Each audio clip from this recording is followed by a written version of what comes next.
يا اهلا بيكم في فيلمنا الجديد اللي بعنوان بوس ان بوتس ذا لاست ويش، واللي يعتبر واحد من اجمد افلام القط بوس، واللي بيتميز بروحه الحلوه ودمه الخفيف. واحنا كده كده يا صديقي مش بنجيب لك غير الافلام الجامده اللي تعجبك. مش هطول عليك في المقدمه في شارك الجميل، ويلا على طول نشوف فيلمنا بيقول ايه. بتبدا احداث الفيلم وبنشوف نجمه الاماني اللي بتقع من السماء وبتستقر في المركز بتاع الغابه المظلمه، وبنشوف بعد كده القط بوس وهو عامل حفله في قصر الحاكم بتاع المدينه اللي هو عايش فيها، اللي بنعرف ان اسمها مدينه دلمار، وبيفضل يغني ويرقص ويشهيص الدنيا مع الناس ومع ان الحفله جوه القصر، لكن طبعا بيكون من ورا الحاكم. وفجاه الحراس بتوع القصر بياخدوا بالهم ان في صوت دوشه، وساعتها بيعملوا كبسه على بوس والناس اللي معاه، وبناخد بالنا ان بوس شجاع جدا واسرع بكتير من الحراس بتوع الملك، وبيقدر يضربهم. ولما بيتزنق في الاخر بيضطر انه يولع شويه صواريخ والعاب ناريه من اللي معاه علشان يقدر يخلع من الحراس اللي بيطاردوه.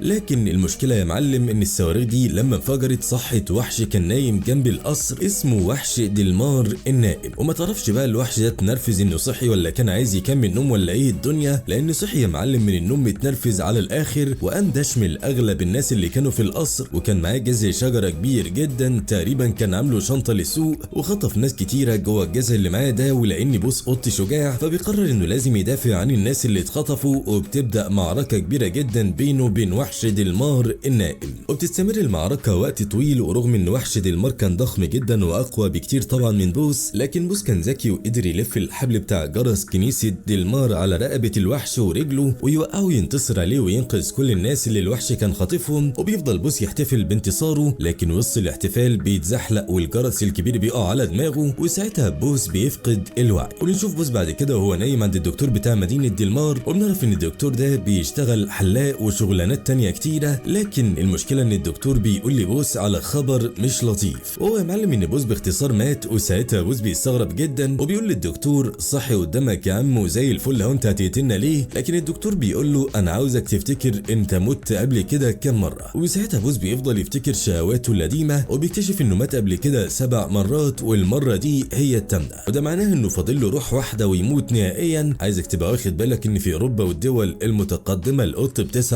ارواح، 7 دي عندنا احنا هنا بس. وطبعا الموضوع ده بيخلي بوس خايف جدا، لانه مش هيقدر يتشاقى ولا يعمل مغامرات كتيره، لان هو فاضل له مره واحده وهيموت نهائيا. وساعتها الدكتور بيقول له انا انصحك انك تتقاعد وتفكك من الشقاوه والمغامرات ووجع الدماغ ده. وكمان في واحده غنيه اسمها ماما لونا بتدور على قط علشان تتبناه، انصحك تروح تعيش معاه في هدوء. لكن لحد الوقت ده بوس بيكون رافض يصدق انه خلاص مش هيتشقى تاني ولا يعمل اي مغامرات، وبيفضل يتكلم مع الدكتور وبيقول له يا عم ماما لونا مين وبتاع مين، انا هفضل لحد اخر يوم في عمري اعمل مغامرات. لكن بيني وبينك يا معلم القط من جواه كان خايف جدا، لان الموت خلاص قرب، وعلشان كده بيروح يقعد في بار علشان يروق دماغه وبيشرب لبن، وبيفضل يفكر في اللي جاي. وفجاه بيظهر جنبه ذئب شكله شرس كده وضخم، والذئب بيقول له ايه ده انت القط بوس ده انا من اكبر معجبينك يا كبير، ويا ريتنا شعره في صدرك وحبه تطبيل على كيفك. وبعدها الذئب بيطلب من بوس توقيع للذكرى، لكن علشان بوس قط مخربش وصايع بص الاول على الورقه وشاف ان الورقه دي باختصار امر بالقبض عليه. وساعتها قام وسحب السيف بتاعه وبدا يتكلم مع الذئب ويقول له ما تفكك من الحوارات اللي انت بتعملها دي وتعالى نخلصها راجل لراجل، لاني ما بيتقبضش عليا. وبتبدا فعلا بينهم معركه، لكن بوس بيلاحظ ان الذئب اقوى واذكى واسرع منه بكتير، وبيقدر بيضربه فعلا وبيعوره في دماغه. وطبعا المره دي بوس بيخاف جدا اول ما بيشوف الدم نازل من دماغه، لان طبعا يا معلم خلاص هي خبطه واحده وهتنتهي حياته. علشان كده بوس بيقول لنفسه الطيب احسن، وبيخلع وبيهرب من الذئب وبيستخبى في اوضه، وبعد كده بيطلع وبيدور على الطريق بتاع بيت ماما لونا علشان يروح والست تتبناه ويعيش حياته بهدوء بعيد عن المغامرات. لكن بينه وبين نفسه بيكون زعلان جدا، لانه خلاص بقى حاسس ان حياه المغامرات مش مناسبه ليه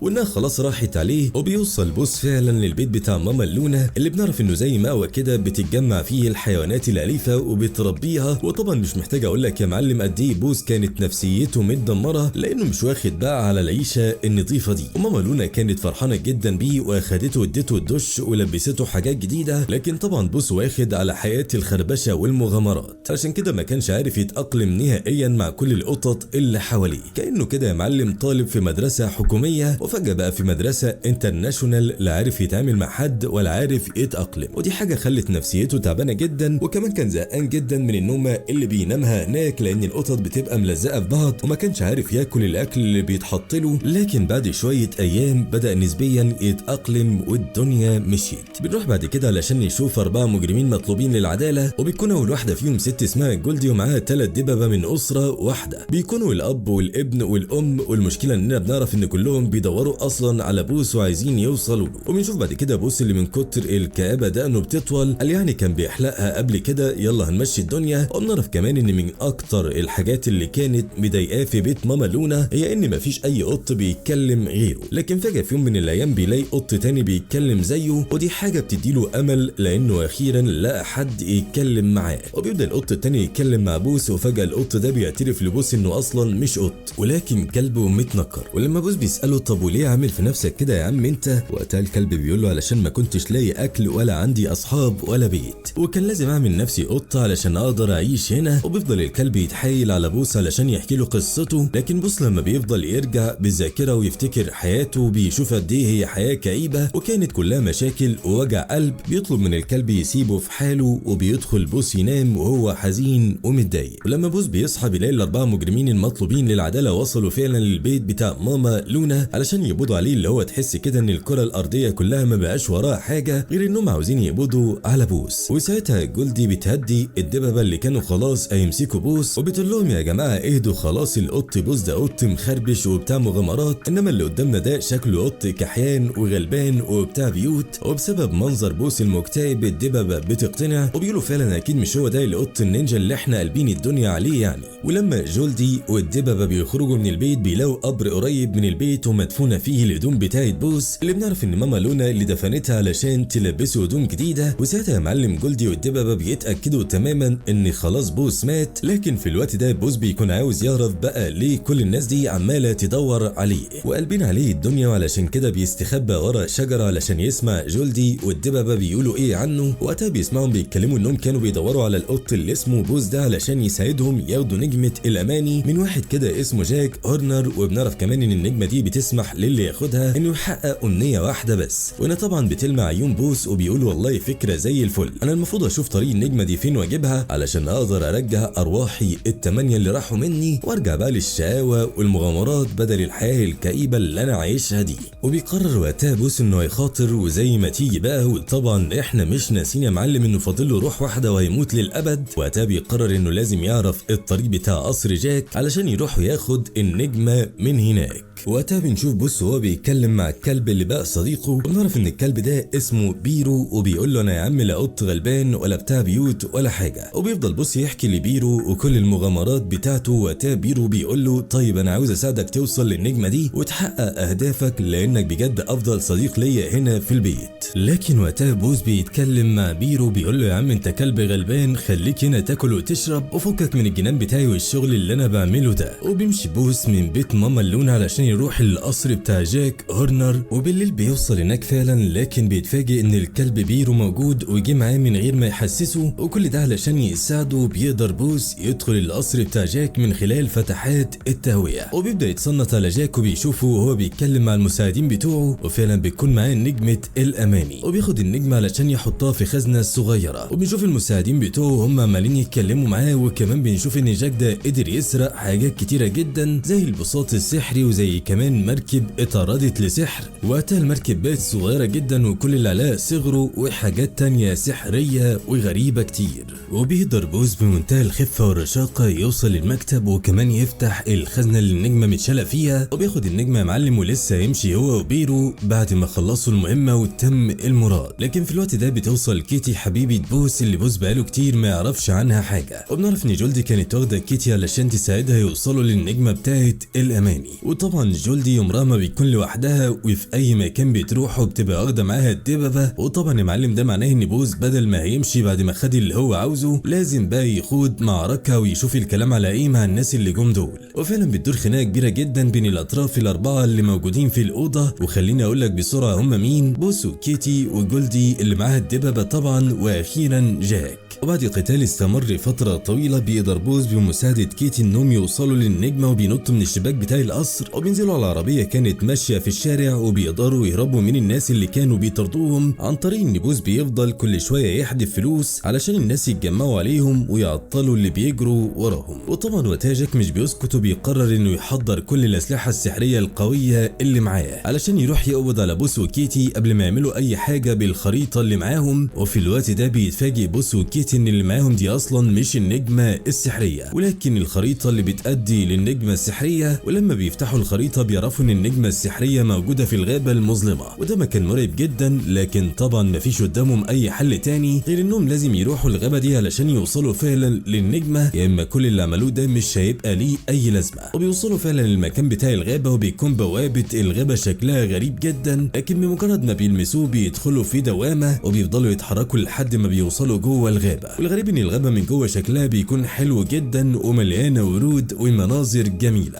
لكن لما كل واحد بيلمس الخريطة علشان يشوف الطريق هيمشي ازاي وقتها بيتحول شكل الغابة لشكل قريب من سيناريو حياته. ولان حياتهم مليانة مشاكل ومغامرات فاول ما بيلمسوا الخريطة بتتحول الغابة لحمم بركانية وشكلها بيبقى غريب ما عدا بيرو علشان حياته دايما كانت هادية وأليفة. فلما هو بيلمس الخريطة بتتحول الغابة لجناين وورود شكلها بيبقى حلو وما بيكونش فيه وقت للانتهاش لان بوس وكيتي بيعرفوا ان جولدي والدببة دخلوا بالفعل الغابة وبيدوروا عليهم وقربوا يوصلوا له. علشان كده بيقرروا يتحركوا بسرعة. لما بيتحركوا بيقابلهم ورد غريب جدا لان الورد ده بيكون عملاق وكل ما بيحاول بوس وكيتي يخترقوه مش بيقدروا لدرجة ان الورد بيفضل يحاربهم. لكن وقتها بيرو بيفضل يشمشم في الورود. ساعتها الورد بيفرح وبيوسع لهم الطريق وبعدها بيوصل جاك والمساعدين بتوعه بيقدروا يتغلبوا على جولدي والدببة اللي معاها وبيكملوا طريقهم علشان يقدروا يوصلوا لبوس وكيتي ويرجعوا منهم النجمة السحرية مرة تانية. وفي الطريق بتقابلهم الورود العملاقة وبيحاول جاك انه يهزم الورود بأي طريقة وبيطلع جرادة سحرية اللي بنعرف انها ضميره يعني لكن الجرادة مش بتعرف تعمل اي حاجة مع الورود. وساعتها جاك بيضطر يجيب طائر بيطلع نار علشان يحرق الورود خصوصا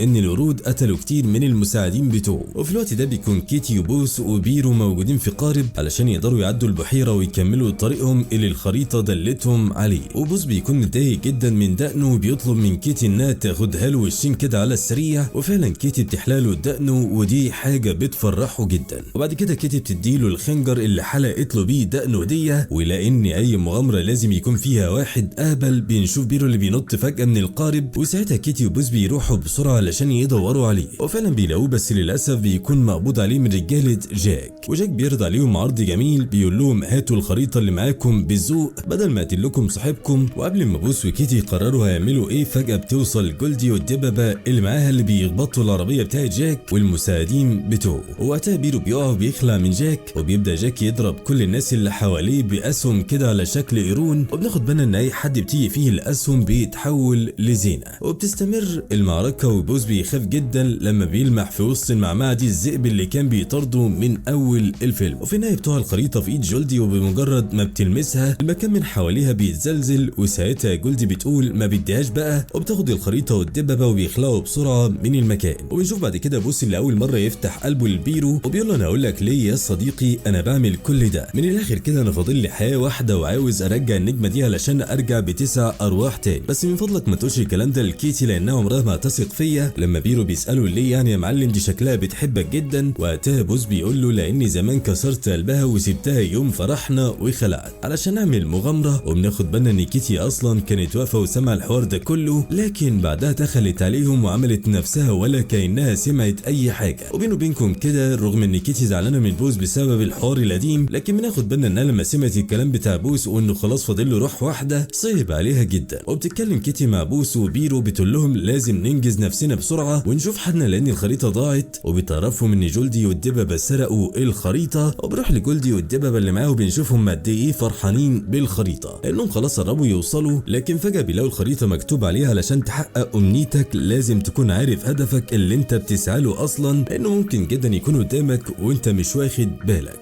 وبعدها بيلاقوا كوخ قدامهم والكوخ ده بيكون فيه نار واكل. لكن جولدي بتفضل تتكلم مع الدببة وبتقول لهم يا شباب ده اكيد اختبار لينا مش عاوزاكم تفضلوا تاكلوا وتضيعوا وقتكم ويلا بينا بقى علشان نخلص القصة بتاعت النجمة دي. وبترجع جولدي بذكرياتها وبتفتكر وهي طفله لما اتعرفت على الدببه دول لما كانوا هما صغيرين برضه. وفي الوقت ده بيكون كيتي ومعاه بوس وبيرو وصلوا للكهف اللي جولدي والدببه موجودين فيه، وبنشوف عتاب بين كيتي وبوس، وكيتي بتقول لي بوس انا عمري ما هزعل منك علشان ما جيتش يوم فرحنا، لاني اساسا كنت عارفه انك عيل وعلشان كده انا نفسي ما رحتش. وطبعا ده اقوى قصف جابها في 2023 تقريبا. وبالليل بتستغل كيتي ان الدببه نايمه وبتخلي بوس يدخل. فعلا بيقدر بوس يجيب الخريطه، لكن الخريطه كانت ملزوقه في حاجه كده على الترابيزه، علشان كده لما بوس سحبها جامد وقتها الدببه صحيوا وبداوا يشتبكوا مع بوس. وقتها بنشوف شجاعه كبيره جدا من بيرو اللي بيدخل علشان يساعد بوس، لكن للاسف الدببه بيقدروا ياخدوا بيروك رهينه. بس بعدها بيحصل خلاف بين جولدي والدببه، وقتها كيتي بتستغل الخلاف ده وبتروح بسرعه وبتقدر فعلا تحرر بيرو، وكمان بتاخد الخريطه. وبنشوف بوس اللي بيحاول يخلع بقى بالخريطه ويمشي من المكان بسرعه، لكن فجاه بتفضل تظهر مرايات كتيره والماس، وبناخد بالنا ان المرايات دي موجوده فيها كل الارواح الثمانيه اللي فاتوا بتاع بوس، اللي بيفضلوا يقولوا له كمل يا معلم الرحله من غير كيتي ولا بيرو، لكن بيفضل بوس يحاول يسكتهم وبيقول لهم انا محتاجهم، هم اصدقائي ومش هقدر استغنى عنهم. وفجاه بيظهر الذئب اللي بوس خايف اصلا منه، والذئب بيتكلم مع بوس وبيقول له انا جاي اقتلك واخلص منك. وقتها بوس بيكون متاكد ان الجري هو الجدعنه كلها مش بس نص الجدعنه، وبيقدر يهرب بعجوبه من الذئب. وبيتقابل بعد كده وهو بيجري مع بيرو وكيتي، لكن بيكون خايف جدا من الذئب علشان كده بيكمل جري لحد ما بيوصل للنجمه. بس للاسف النجمه بتنور وبتعرف كل اللي حواليه مكانه فين. وقتها كلهم بيروحوا هناك وبتتكلم كيتي مع بوس وبتقول له انا كنت فاكره انك هتفضلني على نفسك وهتديني النجمه اتمنى انا الامنيه اللي نفسي فيها، لكنك كالعاده طلعت اناني. وقتها بوس بيحاول يبرر موقفه وبيشرح ليها ان الموت بيطارده في كل مكان علشان هو خلاص فاضل له روح واحده. بعد كده بتبدا معركه شرسه بين كل الاطراف اللي موجودين في المكان علشان كل واحد منهم عاوز يوصل للنجمه ويحقق امنيته. وبيقدر بيرو في النهايه يوصل للنجمه وبيروح يديها لبوس وبيقول له جبت لك النجمه يا صديقي علشان انا بحبك، لكن انا مش عارف انت ليه مصمم تجيب ارواح اضافيه. طيب ما انا هو عايش بحياه واحده وممكن اموت في اي وقت، ومع ذلك مش زعلان ولا قلقان ولا حاجه. وقتها بيقتنع بوس جدا بالكلام بتاع بيرو، بيقرر انه مش هيكون اناني. فجاه الذئب اللي عمال يطارد بوس من اول الفيلم بيظهر. وقتها بقى بوس بيقول كده كده خربانه يعيش يموت، وبيبدا قتال عنيف جدا ضد الذئب. ومن قوه القتال السيف بتاع بوس بيقع. وقتها بيفتكر انه معاه الخنجر اللي كيت اديتهوله بعد ما حلقت له دقنه. وقتها بيطلع الخنجر وبيكمل بيه المعركه. ولما الذئب بيلاقي ان بوس خلاص ما بقاش خايف منه بيضطر ينهي القتال وبيخاف. وبياخد بوس النجمه وبيروح لكيتي وبيقول لها خد النجمه وتمني الامنيه اللي تعجبك، لكن كيتي بتدي حته رومانسيه كده في الجون وبتقول له انا ما عنديش اي اماني اصلا غير اني اكون معاك. فجاه بيظهر جاك اللي بقى عملاق علشان يستخدم كل القوه السحريه بتاعته، وبيقدر للاسف جاك ياخد النجمه منهم، لكن بتتعاون كيتي مع بوس وبيقدروا يرجعوا منه النجمه مره تانية علشان النجمه دي عامله خلافات بين الناس. وقتها بوس وكيتي بيدمروا النجمه وبيدمروا كل القوه السحريه بتاعت جاك. وبنشوف جولدي اللي بيكون زعلانه جدا ان النجمه اتدمرت علشان هي كان عندها امنيه واحده، وهي انها عاوزه عيله حقيقيه من البشر مش الدببه. لكن بتفتكر جولدي اللي شافته على الخريطه وهو اننا ممكن نفضل نتمنى حاجه، لكن الحاجه دي اصلا بيكون قدام عينينا. وقتها بتقول ان الدببه دول فعلا عيله حقيقيه وانا راضيه بيهم. وبتروح جولدي علشان تعتذر لبوس وكيتي اللي بيقبلوا اعتذارها، وبتمشي بعدها جولدي مع الدببه وهي مبسوطه. وبنرجع تاني لكيتي وبوس اللي خلاص بقوا عيله واحده مع بيرو، وبيفضلوا يتكلموا معاه وبيدوروا له على اسم جديد وبيستقروا على انهم يسموها بيتو. وبس كده بيخلص فيلمنا. اتمنى تكونوا استمتعتم معانا، ما تبخلش علينا باللايك تشجيعا لينا علشان نستمر ونقدم لكم الافضل دايما. ولو انت مش مشترك في القناه اشترك في القناه وفعل زر الجرس علشان يوصلك فيديوهاتنا اول باول. واستنونا في افلام كتيره جايه قريب، واشوفكم على خير ومع السلامه.